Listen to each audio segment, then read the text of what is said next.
Hi friends, నేను మీ Jessica tailor. చూడండి, blouse stitch చేస్తున్నాం అనమాట. ఇదేంటంటే వర్క్ బ్లౌజ్ అనమాట. Readymade work blouse. దానికి జిప్ వచ్చింది ఇక్కడ సైడ్కి.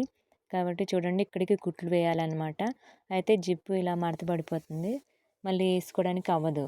కాకపోతే ఒకవైపున ఇటువైపున వేద్దామంటే ఇది వంకరగా అయిపోద్ది అనమాట. ఒక సైడ్ ఎక్కువ, ఒక సైడ్ తక్కువ అయిపోద్ది. కాబట్టి అటు ఇటు కూడా సమానంగా వేసుకోవాలన్నమాట. చూడండి, ఇప్పుడు ఛాతీ ఏమో 34 ఇంచులు, నడుము 28 ఇంచులు. చూడండి, 34 ఇంచులు ఇలా మడత పెట్టుకొని ఛాతీ దగ్గర ఇలా పెట్టుకోవాలి. సేమ్ అటు ఇటు కూడా కరెక్ట్గా ఉండేలాగా మనము ఇలా డాట్లు పెట్టుకోవాలన్నమాట. డాట్లు పెట్టి సేమ్ అదే విధంగా స్టిచ్ చేయాలి. చూడండి, నడుము కూడా 28 అనమాట. నడుము కూడా చూద్దాము. నడుము 28 ఇంచులు కరెక్ట్గా ఇలా పెట్టాలన్నమాట. చూడండి, ఇక్కడికి వస్తుంది జిప్పు. ఇది ఇటువైపునేమో మామూలుగా స్టిచ్ వేయాలి, ఇటేమో జిప్ వేయాలి. ఆ జిప్పు విప్పేసి ఇక్కడ వేయాలన్నమాట. చూడండి, సేమ్ అటు ఇటు కూడా సేమ్ ఇలా వచ్చేలా ఉండాలన్నమాట. చూడండి, ఒకవైపు వేసామనుకోండి ఇలా జాకెట్ ఒకవైపుకే అయిపోద్ది అనమాట వంకరగా. చూడండి, ఇక్కడ జిప్ స్టిచ్ చేయాలన్నమాట. చూడండి, ఇలా సేమ్ కరెక్ట్గా వచ్చేలాగా స్టిచ్ చేయాలి. చూడండి, ఈ వర్క్ ఉంది కదా, ఈ వర్క్ దగ్గర సూది ఇరిగిపోద్ది, అయినా జిప్పు వేయడానికి కూడా అవ్వదనమాట. అందుకనే ఆ జిప్పు వేసుకోవడం కోసం మనం ఆ వర్క్ కొంచెం ఇప్పాలి. చూడండి, డాట్లు కరెక్ట్గా గీసుకొని అటు ఇటు కూడా కరెక్ట్గా గీసుకోవాలన్నమాట. ఇలాగా చూడండి, జిప్ వేసుకుందాం. జిప్ వేసుకోవాలి. అయితే ఇక్కడ ఇవి స్టోన్ వర్క్ ఉన్నాయి కదా, ఇవి కట్ చేసి తీసేద్దాం. చూడండి, కట్టర్తోనే కట్ చేస్తున్నాను. పూసలు, చెంకిలు ఇవి తీసేస్తున్నాను. చూడండి, ఇప్పుడు జిప్ వేస్తున్నాను అనమాట. ఈ మామూలు పాదం ఉంది కదా, ఈ జిప్ ఇది లోపలికి వచ్చే జిప్ అనమాట ఇది. అయితే ఈ మామూలు పాదము కరెక్ట్గా రాదనమాట.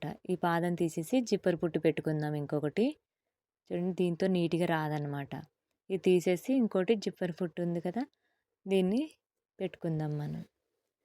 జిప్పర్ ఫుట్ నేను అమెజాన్లో కొనానండి.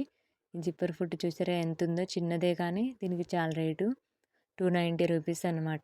చూడండి, జిప్ ఇలా పెట్టాం కదా, ఇలాగా దీనికి 2 హోల్స్లు ఉంటాయి ఈ జిప్కి, ఈ జిప్పర్ ఫుట్కి.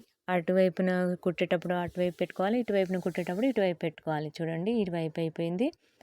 ఈ వైపున కరెక్ట్గా మనం ఎక్కడైతే గీత గీసుకున్నామో అక్కడ నుంచి జిప్పు పెట్టుకొని కుట్టాలన్నమాట. చూడండి, ఇలా ఇలా కుట్టాలన్నమాట. చూడండి, జిప్పు వేసేసాము నీట్గా. జిప్ రెడీ అయిపోయింది. ఇక్కడ నుంచి ఇలా జిప్ వేసేసాం. చూడండి, మనము ఈ స్టిచ్చింగ్ ఇక్కడ నుంచి ఇలా ఇక్కడ దాకా వేసి రఫ్ కొట్టి తీసేయాలన్నమాట. ఇటు కూడా సేమ్ అదే విధంగా వేయాలి స్టిచ్చింగ్. చూడండి, పైన ఇక్కడ ఉంది కదా వర్క్, ఈ వర్క్ నేను ఇప్పలేదండి. అక్కడ ఇప్ప అవసరం లేదు, మెల్లిగా కుట్టుకుంటే సరిపోతుంది అనమాట. ఓన్లీ జిప్ వేసే దగ్గరే పూసలు విప్పాను అనమాట. చూడండి, ఈ జిప్పర్ ఫుట్ తీసేసి మళ్ళీ మామూలు ఫుట్ పెట్టుకొని కుట్టాలన్నమాట. చూడండి, ఇక్కడ వర్క్ ఏమీ తీయలేదన్నమాట, మామూలుగా అలా కుట్టేస్తున్నాను. చూడండి, ఇలా స్టిచ్ చేసుకుంటే అయిపోతుంది అనమాట. ఇంకా కొంచెం మెల్లగా స్టిచ్ వేసుకోవాలి, లేకపోతే సూది మొరింపోద్ది అనమాట. సేమ్ అదే విధంగా ఇటుపక్క కూడా వేసుకోవాలి. హ్యాండ్స్ దగ్గర నుంచి నడుము దగ్గరకు డైరెక్ట్గా వేసేస్తే సరిపోద్ది ఇటువైపున. చూడండి, అటు ఇటు కూడా స్టిచ్చింగ్ చేస్తాము.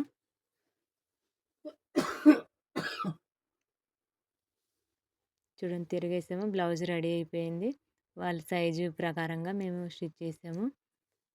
ఇది రెడీమేడ్ బ్లౌజ్ అండి, వర్క్ బ్లౌజ్ అనమాట. చూడండి, ఆల్ట్రేషన్ చేయమని తీసుకొచ్చారనమాట. మీరైతేనే కరెక్ట్గా చేస్తారని చెప్పి తీసుకొచ్చారు. చూడండి, ఛాతీ ఎంత వచ్చింది, 34, నడుము 28 కదా. ఇప్పుడు కరెక్ట్గా వచ్చేయలేదో చూద్దాము. చూడండి, కరెక్ట్గా వచ్చింది. నడుము కూడా 28 ఇంచులు. ఓకేనండి, బాయ్.